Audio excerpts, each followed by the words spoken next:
Hello, folks. This is Andy Pace with Non-Toxic Environments. Thank you so much for joining us this week again. First off, I have to say I apologize for my background. I'm working on a new background, actually a whole new area of our building to do recording because of the event coming up this week, the Real Truth About Health conference. It's a 2-hour presentation on Friday, and then an hour and a half Q&A on Saturday. And so I needed more space and better access to things around me.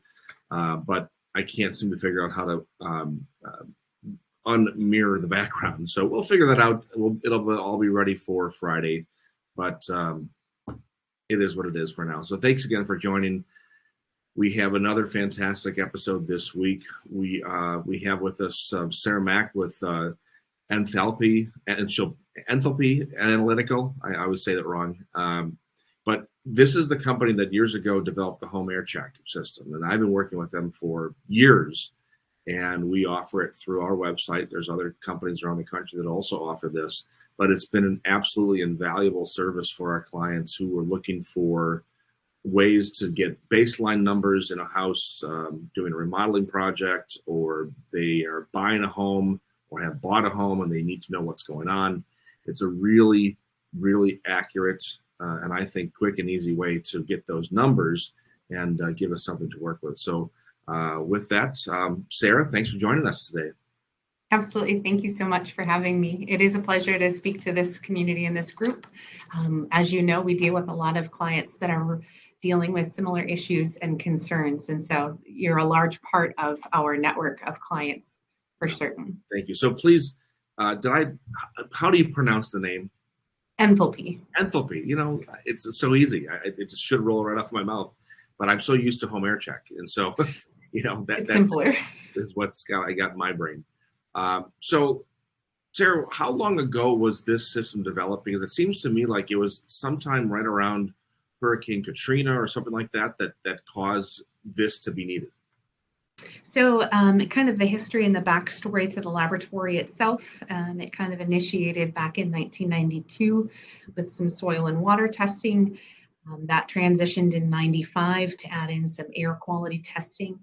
And in about 2010, we rolled out, previously doing the air quality testing, we were working primarily with indoor air consultants and industrial hygienists for workplace exposures, much less so for the residential space. And so in 2010, we actually developed a simpler process and simpler analysis to be able to roll that out to home inspectors and the like in terms of people that are going into the residences to be able to get quality indoor air quality data, you know, that they can use. And so in 2010, we kind of rolled out our home air check professional, which was to the inspectors.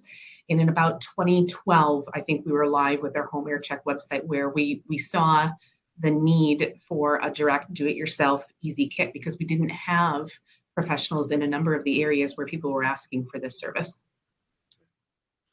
Yeah, and I think that from our standpoint, and I think everybody would feel the same way, it's like you need to do mold testing, formaldehyde testing, VOC testing, and if you have a indoor air quality scientist in your area that can do these tests, even if you do have that, you're looking at sometimes thousands of dollars to do that, and this is a way to get into that for kind of a fraction of that, and the information that's derived from the testing is incredibly accurate. It is. So when we think of the indoor air quality and the environment itself, of course, that includes even temperature, humidity, the particulates that are present in the space, other chemicals such as CO, CO2.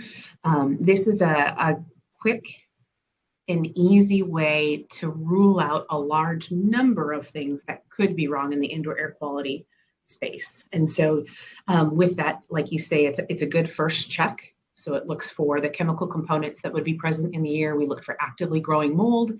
And then the formaldehyde kit itself, those are going to be a very irritant-like chemical compound that happens, as you know, with a lot of reconstruction or new construction. And so with that VOC test, it includes the mold VOCs, and that formaldehyde being added on covers, I would say, a good 70% of what could be bothering someone in an indoor air space. Sure. and for us, it's been invaluable. I can't tell you how often we've been in these situations where customers have called and said they're facing these certain issues in the home, and the first thing I ask them is, well, do we have any baseline numbers, what we're actually seeing in the field?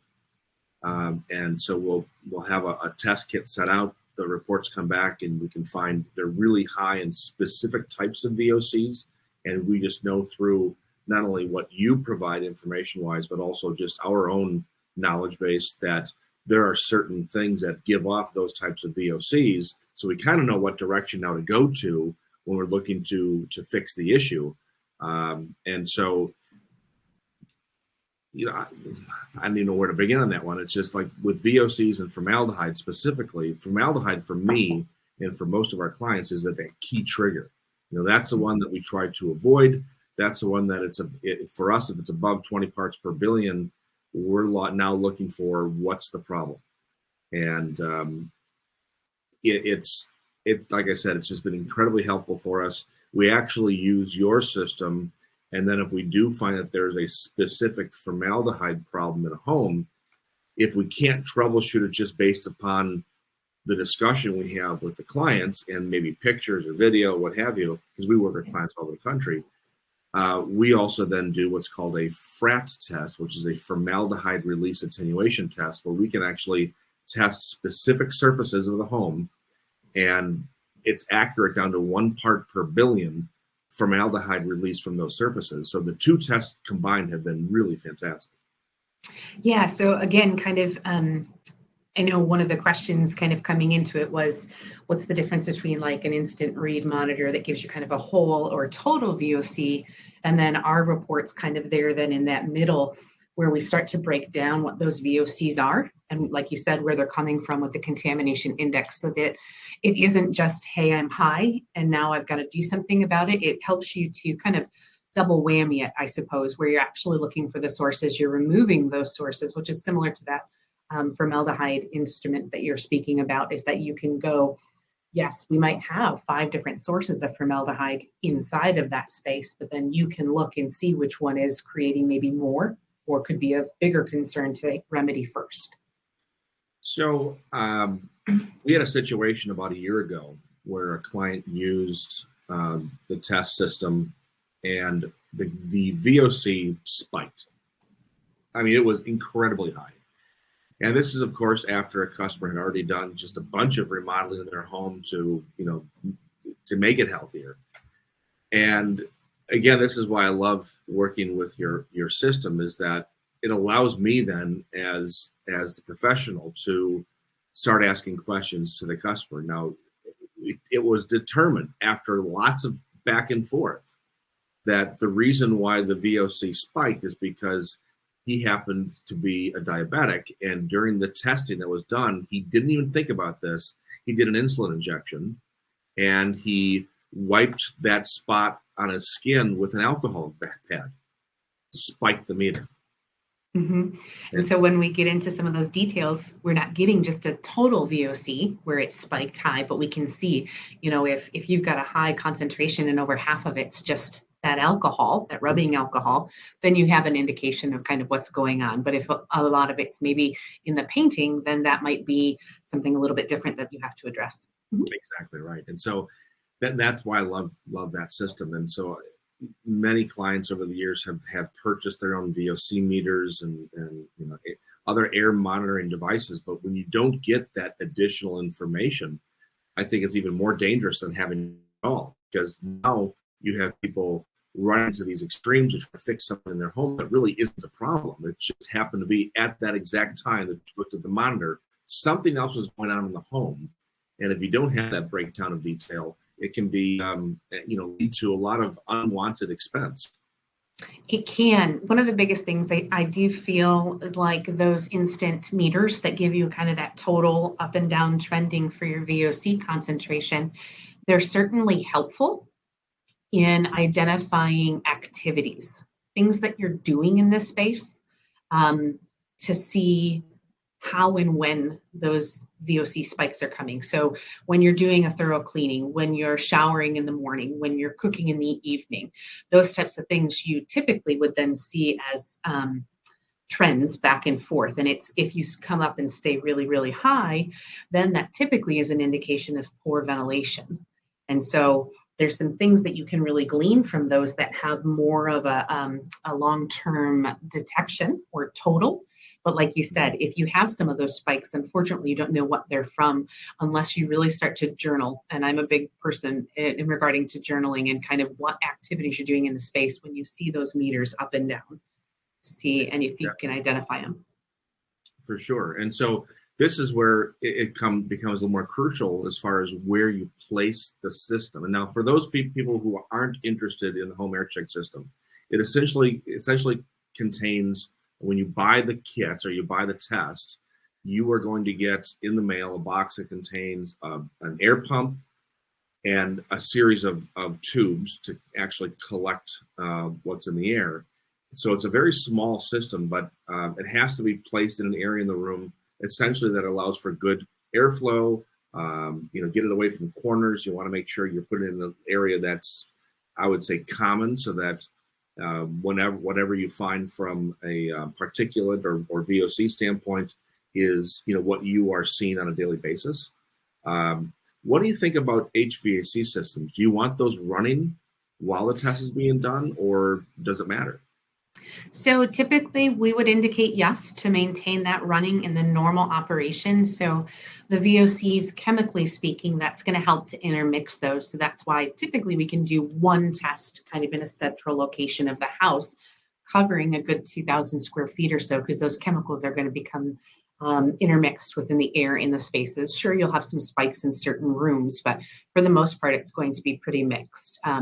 If you don't run it on a regular basis, that's your normal. So it wouldn't be on, but it really is whatever it's in a science experiment, right? So whatever the variables that you want to control. If you have an HVAC system with some type of an air filter or purification system in it, and you want to know if that goes down, what's your exposure, you would turn off that HVAC system to see, and what is our peak, or how high do we get if that were to go down, or if we were to shut it off.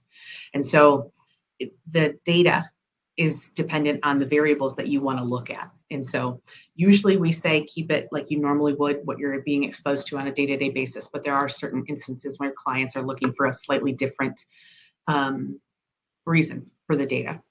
Sure.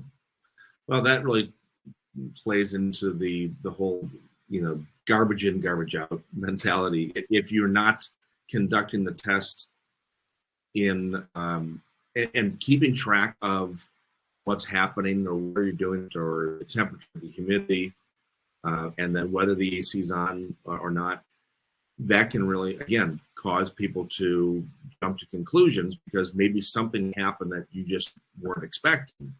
And so this is what I have an issue with when people buy their own handheld monitors, and they walk around the house and they see these, again, VOC spikes or what have you, but they don't look at it logically to say, what happened in the house in the last 20 minutes, the last hour?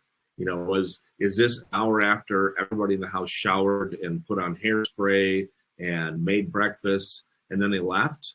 And has the home had a chance to kind of clean itself up a little bit before you conducted the test? And so these things, we try to point that out with every client, that you really want to make sure that, like after cooking breakfast, how long would you say after cooking a meal you should wait before you even start doing the test? Well, I know in my house, if you cook some bacon, it's going to smell like it for a while, right? So depending on the situation, depending on the space, those are little and minor in the grand scheme of things. It's not like you're cooking bacon every morning. I mean, maybe some are, but so those are going to be the large amounts, but we will see a spike. And so as you know, looking at the data, when it comes on the backside, there's questions that we then start to have to say, was this something that was happening at that time? And the context of how the sample was collected is important. Being absolutely open and forward, trying to remember as best as possible. I think that's the biggest thing I can tell people that are looking to do any indoor air quality testing that's chemical specific is be mindful of the surroundings, because we're going to ask those questions, and we typically can connect the dots. Like you said, it may take a little bit longer of a conversation with a number of things kind of pulling out, what additional items could be causing those chemical compounds. Because if we look at like acetone, for instance, I mean, that's one chemical compound. It's found in so many different things. So we start with some of the more common ones, and then we work our way down that list. And knowing and understanding kind of what's happening in the space is going to be beneficial and helpful to really pinpointing that in a faster way. So that brings up another question I have, because I've been talking about this for years. When the VOC regulations came out in the mid to late 90s, and all the paint manufacturers and the coatings and adhesive manufacturers started lowering and eliminating VOCs, what most people don't know is that they only have to limit the VOCs that are regulated by the EPA. So even though there's hundreds of VOCs that are found in traditional building materials, there's a list of about 35 to 45 VOCs that are considered unregulated by the EPA because they don't actually create low-level smog. Mm-hmm. And a few of these are very, very common, specifically in zero VOC paints: acetone, ammonia, and butyl acetate. And we know these chemicals are dangerous for humans, but they don't actually react with nitrogen and UV to create low-level smog. So the EPA said, all right, it's unregulated, you can use it, and you don't have to put it on your MSDS sheets. How does your test, does the test system sort of discern this? Or when you're testing VOCs, how would an unregulated VOC come up on the test result? See, that's the beauty of it, is we're looking for hundreds of different chemical compounds. That is a common misconception, unfortunately, with the no or the low or zero VOC paints. I mean, it's still a chemical, mm-hmm. right? I mean, in all honesty, water is a chemical. Mm-hmm. So it's still a chemical molecule that's going to release VOCs. It's a matter of how fast it releases those and what they are then. A lot of the times, the paint manufacturers can't get rid of the specific things that really make it paint. So when we start getting up into higher range carbons is actually what it boils down to. We'll still see those, but then we'll see a little bit of a difference in some of the other chemical compounds that are present, but they still have the same basic use or purpose. Mm-hmm. And so we still see kind of on the backside what those are and can attribute those to a paint range type product. And I think that's very important because, again, most people, when they look at the spec sheets for a zero VOC paint, and they say, all right, zero VOC, I'm good. And they don't understand the fact that, again, first, VOCs are not regulated because of direct human health concern. They're regulated because of outdoor air pollution. It is true, many VOCs are also very harmful to humans. It's also true that many VOCs are completely harmless to humans. And so when you paint them all with that same broad brush, this is what causes confusion. And so if you look at the spec sheets for a off-the-shelf zero VOC paint, and it says 0 grams per liter, it usually has a little caveat that says, according to the EPA test method 24, which eliminates all of those unregulated VOCs. Mm-hmm. And when you do a home air check test, you kind of see it all. You see everything, and then it's broken down into subcategories of what it actually is. We see those alternatives that are used typically. And so there's a number of them that we see quite frequently. And we've done our research, right? Over the years, we've had employees and or clients that have specifically stated that they used a low or a no VOC paint. And so we kind of have built up the triggers or the certain compounds that would be identified when a low or no VOC paint is used. So those alternatives that they're putting in there. Texanol A and B are some of those that we see on a quite regular basis for a low or no VOC paint. And that's where it's kind of an indication for us that was used. Very good.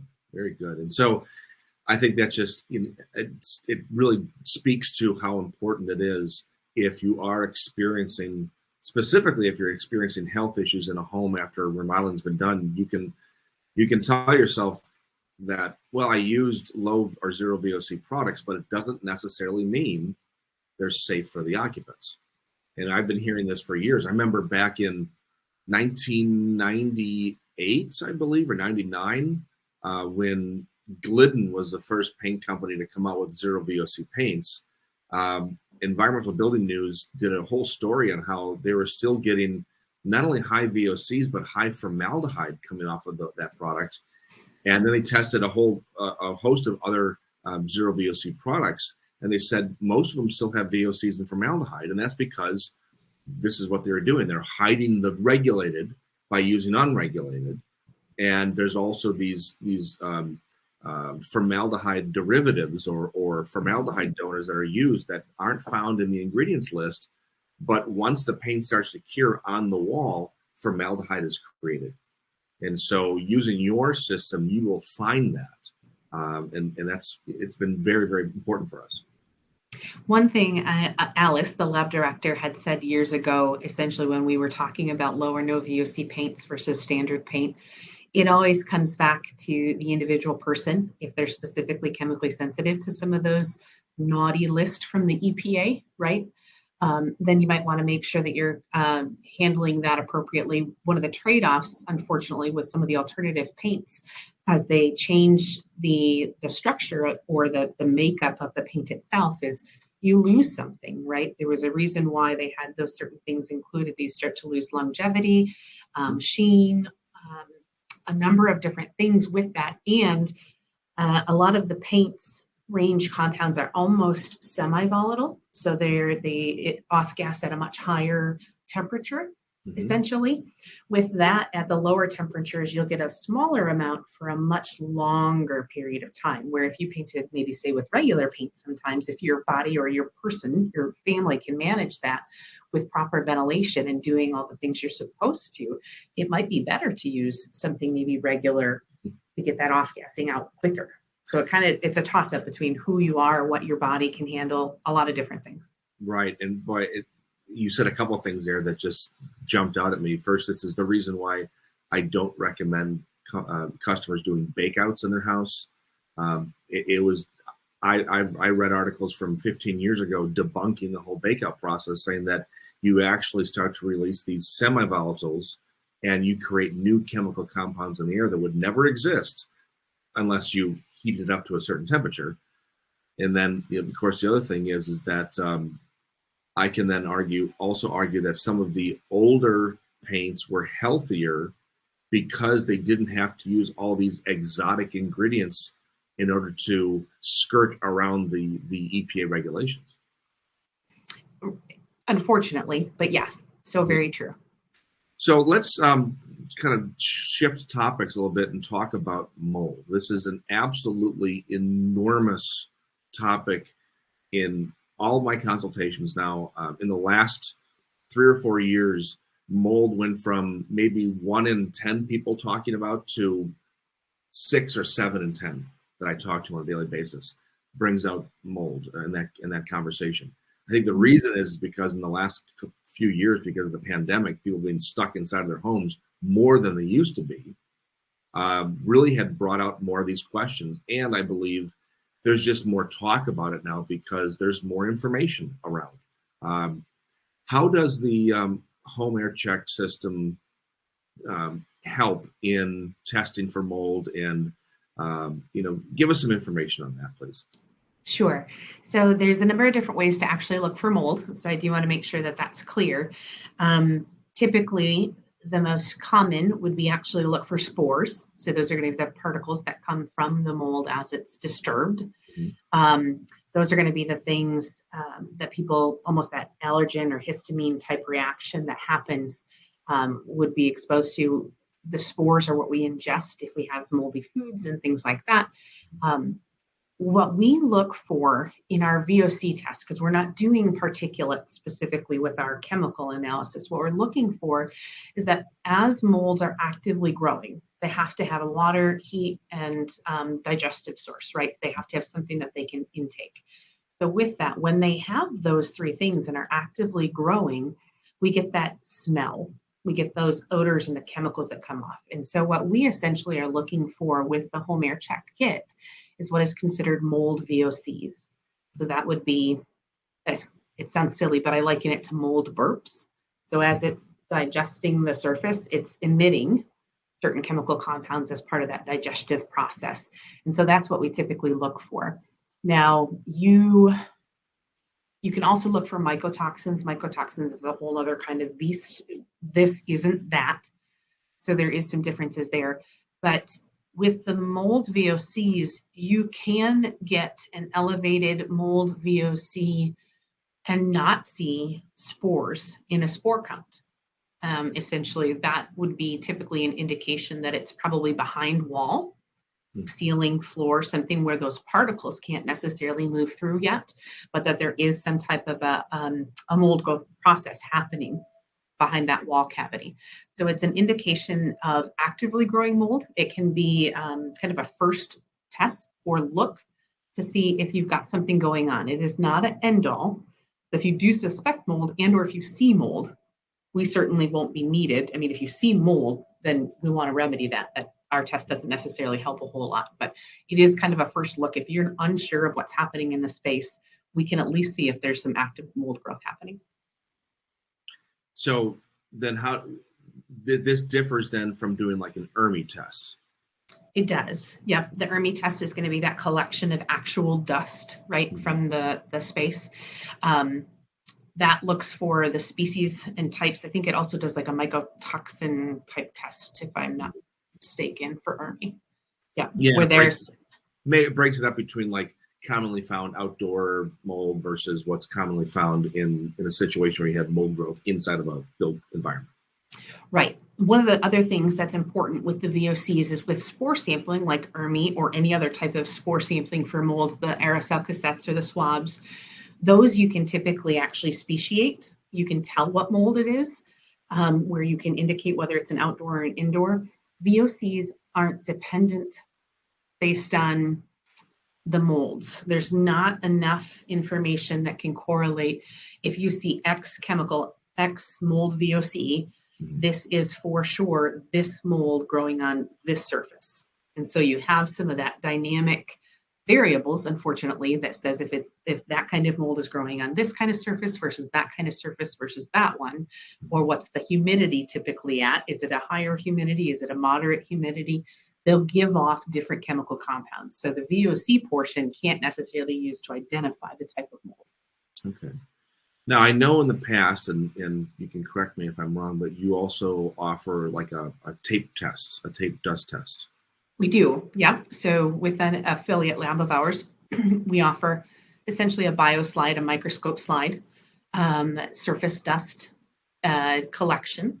That test itself does actually identify mold spores as well as other types of particles. So whether it's fibers, skin cells, insect parts, whatever you might find in a dust, essentially. Okay. So that one does include the mold.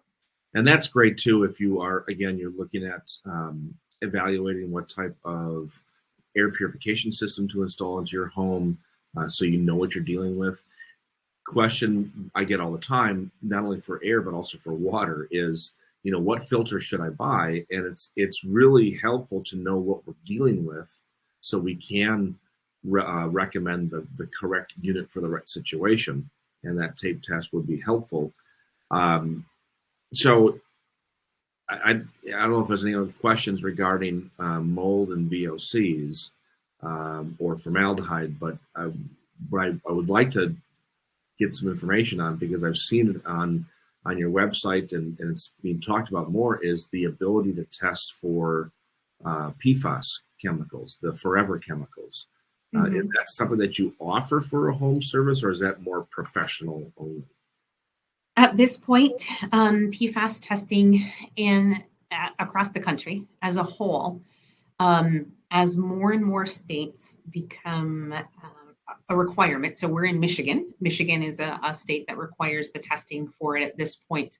If you're submitting for state information, like as a municipality or a city doing so, cost of analysis, and that's something that we can do. You're looking upwards of $300 to $600 a test. Okay. Depends on how many of those PFAS compounds you need to look for. It's pretty complex, very similar to VOCs. We do have an option, if desired, for residential customers.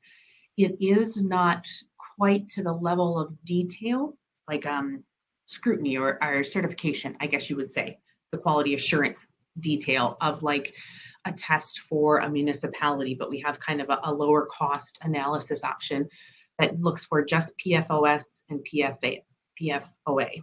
So just those two components, and gives a concentration as to whether or not it's up and above 70 ppt. Now, the EPA came out with a number of different concentrations that really brings that level down. When we originally put it together, that 70 ppt was kind of what the EPA had, and that's what the basis point was.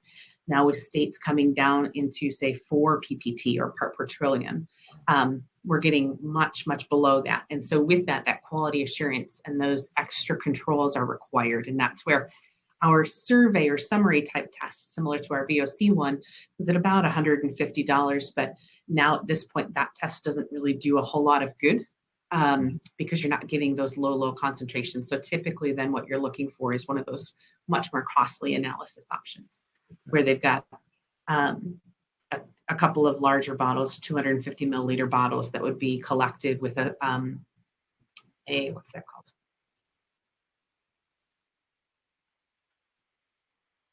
Preservative. Sorry, there's a small preservative. I was trying to think of what it was called. There's a small, as a solvent is what I was going to say, but inside that bottle, there's a small preservative essentially that's included in it, as to when you and how you would collect that. I do think we do have through the enthalpy network a way to do that larger analysis option direct to consumer, and I can get your listeners and you that link. Do you think this is something that's going to become more popular in years to come? You know, I just think that we've gone from really hearing nothing about these chemicals to what we know today in just a blink of an eye, it seems. And, you know, we're, as somebody, a professional in the industry, I'm always looking for what is that next thing. You know, we had lead, we had asbestos.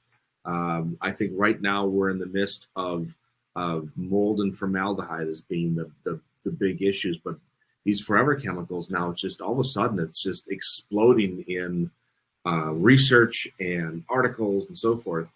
I imagine it's going to be a matter of time before this becomes more of a normal test that somebody would want to do in their home.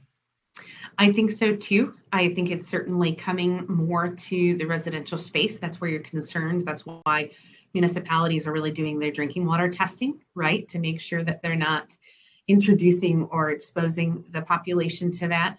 Now, that begs another point. Some people are not necessarily on municipal water, but in well water. Even well water has some concerns. The biggest difficulty with PFAS is that it was used in so many different things. So some of the research that's out there in terms of what we've seen in Michigan, you know, they're indicating to us to be mindful of fish because it bioaccumulates. So it builds up in your system. It's kind of like the mercury in fish process, right? But they've also found and done tissue from, say, turkey and deer when you hunt. And so it's building up in some of those things too. And the reason it's building up in those is that it's part of the natural water system in a lot of locations. And it's in the soil, which is being uptake into the plant life that these creatures are eating. And so that's the expectation, is that even in rural areas where you have well water systems, if there's agriculture around, you may have something that had a wastewater sludge treatment, something similar kind of spread across the agriculture. So there's a bit of concern it's pretty much everywhere that they can look for it. It's a difficult one though, because it's a long-term buildup, and you pretty much can't get away from it. So like tobacco smoke, like formaldehyde, we can't really get fully away from it. We can limit our exposure as much as possible, yes, and that's kind of where we're at. They do assume that it has some carcinogenic natures. They don't have that, I don't think, in full proof in terms of the research, because it just started, right, in some of our looking at those things. So that needs some more time and years to really understand the specific health impacts. One thing I do know, it is being looked at in the soil, the water. It's being looked at in milk, so bovine milk, you know, cow milk, in the meats and things that we eat. It's also being looked at in, say, mom's breast milk and things, as to whether or not that crosses that path from the mother to the fetus. There is a bit of research out there that one of the biggest issues with PFAS exposures is that it does impact fetal development. And so with that, that's one of the larger concerns, of course, if you have a high exposure as a female. Sure. But yeah, and limiting as much as we possibly can. It isn't just the water we drink or the food. It also, of course, is coming from some of those other things like our pans, our food packaging, right? So when we go to get a burger, they use a PFAS coating on some of those papers so that it doesn't become saturated with that oil, right? So that we can eat it in an appropriate way before it falls apart, essentially. And so I think it's going to be a very long hill battle. I don't think we'll get rid of PFAS in a lot of consumer products for quite some time. There are some leaps and bounds that a number of companies that are on the hot seat right now are making, but it'll be some time before we're fully rid of it. But yes, I do think that concern is growing for sure. Certainly. We had a guest on the show just about a month ago talking about these high performance fabrics, the clothing that we wear, and all of these forever chemicals that are used in this clothing to make it wrinkle resistant, stain resistant, and so forth. I mean, all these things that are supposed to make our lives easier, you have to wonder, is it really better?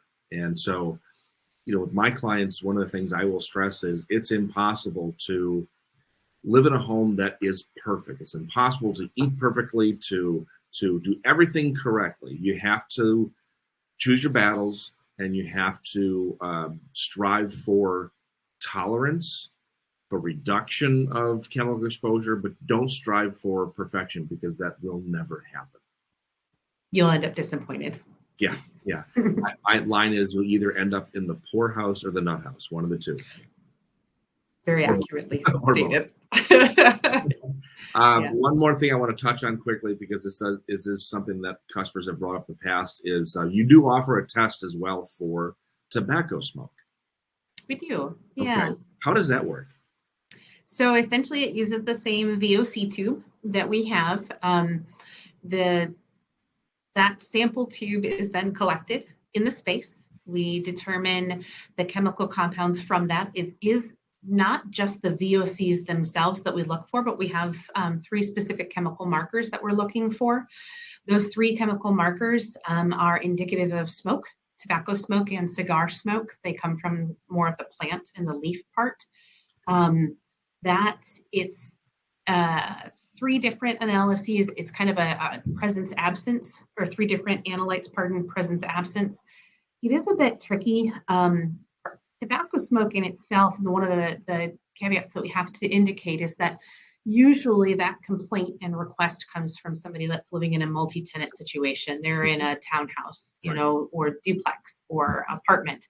And with that, the tobacco smoke itself is primarily particles. Mm-hmm. And so a lot of that filters out, and we're looking for the small little bits of chemicals that might be present.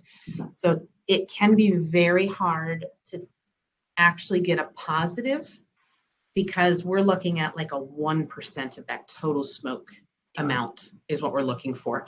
The other thing is, our noses are amazing. We were creatively made and wonderfully made, and we can smell it way before instrumentation can even see it. Okay. And so we don't want to say that you're not right, but that chemically speaking, in terms of the instrumentation, it's just we can't necessarily see it. But that does help when you're going or in a complaint and a concern with a neighboring tenant, right. Or if you're a property management, where you have those spaces.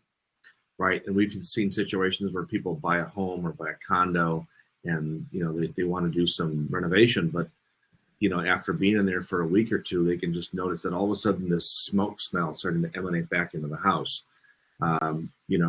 What people don't normally realize is that when you paint just traditional paint over a surface that had been saturated with tobacco smoke, the water in the paint essentially re-emulsifies that smoke smell. And it may seal it up for a period of time, just because now you've got competing odors in the air. But after that paint smell is gone, it's fully cured, usually that tobacco smoke comes right back. It does. And another part of that too is that paint is great. It is a coating, don't get me wrong. But with time, those coatings start to degrade. Yeah. So even if you essentially, like you said, you've bought yourself time, you haven't rid of the source. Right. Now, so that's very good information. And folks, if anybody's listening is interested in this test, we don't currently have it on the website right now, but this is something that we could take care of over the phone or with a consultation. Any test that is offered, we have access to providing. Honestly, the three tests that you do right now, the mold, VOCs, and formaldehyde, have just been fantastic for the information that's derived from it, and usually help out 95% of our customers. So those more detailed tests are done really on an as-needed basis. That is the benefit of the test. Doing them for so many years, doing them for so many different locations, we see the trends, right? As you know, Andrew, as you see so many of them, you really start to kind of pick up and can really help the client understand what's going on in the space. Again, covering about 70% of what could be in an indoor air environment causing the issues. And we're looking at it to say, is it high, low? Where do you sit kind of with normal indoor air spaces? And usually there's some sort of trigger there where we'll see an elevation, a spike that we can really kind of help direct the next steps for that remediation. So the removal and then airing or filtration processes as needed. And even if it's not the VOCs, then we've ruled out a large part of things. And so now we can start tackling some of the other analysis options, looking at the particles and other things. Yeah, excellent point. And the last thing I'll point out there is that I see this as an invaluable asset for people who are in the green realty space, the healthy realtors. I started working with an organization, Wellness Real Estate, a while back, and this is perfect for what they are promoting, because you've got clients and you've got the time. I know right now it's a little difficult. If you were to go to put an offer on a home, so many people are putting offers on homes not even contingent upon inspection anymore. But I've had clients over the years hire me to go through Zillow listings with them, and I'll look at all the corners. They'll even take a cell phone and do a FaceTime with me on the phone, and it usually comes down to saying, all right, well, it looks good now, but if you can get in there and conduct home air check, if the realtor allows, I think this might be a way to avert some crisis in the future. How long does it take to conduct the average VOC mold formaldehyde test? So the actual collection process for the VOC and mold VOC, which is on one analysis, that is a 2 to 4 hour sample collection. So just a couple of hours is what we ask. The formaldehyde is a 20-minute to 30-minute sample collection. So 2.5 hours. If you're really in a time crunch, we can limit that by sending a couple of pumps to make it what you need. But it is a good tool just to see, is there anything hugely wrong here that I'm going to have to deal with, where you said like that tobacco smoke after you purchase a place, that it kind of comes back lingering a little bit later. Mm-hmm. Excellent. Folks, if you have any additional questions about any of these products, anything Sarah brought up today, please feel free to go back into the show after it's put on, the recording is put on here, and ask questions. Sarah is a part of our circle community now. Thank you for joining, and I think that you are more than welcome to offer as little or as much information as you want, but I wouldn't be surprised if people start asking some questions in response to this show. And so we have this as a benefit for the circle members. This will be then turned into a podcast and then eventually a YouTube series as well. So there will be other opportunities to see the show. Sarah, thank you so much for coming today. We really appreciate it. Yeah, absolutely. Thank you for having me. I will definitely keep track of some of those questions that come through. I think it was Melissa had posted a question about the handheld meter. Want to let you know that I will actually follow up with messaging and some additional information for you, specifically outside of what Andrew and I actually talked about here, the specificity of the total VOC versus our reporting, where you get some of the chemical details, but they have a play. But yes, no, I'll actually get back to that response as well. Fantastic. Everybody, thank you for joining us this week. Next week, we've got another fantastic show. We've got, I believe we got, well, I won't say for sure. I think we have Allison from Branch Basics coming on to talk about their products. So make sure to sign up for that as well. And we will see you again next week. Thanks, everybody.